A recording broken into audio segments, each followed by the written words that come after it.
Hello, good afternoon mga kabangek. Luto tayo ng bilo-bilo.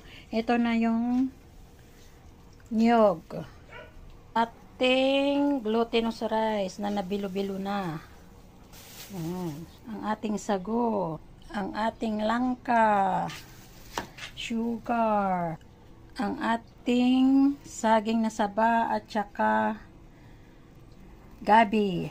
Ito naman ang ating gata. Baka naman Coco Mama. So luto na tayo guys. Lagay na natin ang ating saging na saba. Pakuluin. Pag kumulo na, yung gabi naman ang isunod. Gabi. Langka.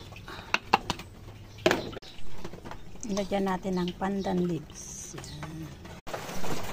Lagay na natin ang ating mga bilo-bilo. Yan. Tapos mamaya yung sago at saka sugar. Ito na ang ating bilo-bilo. Napudot pa lang.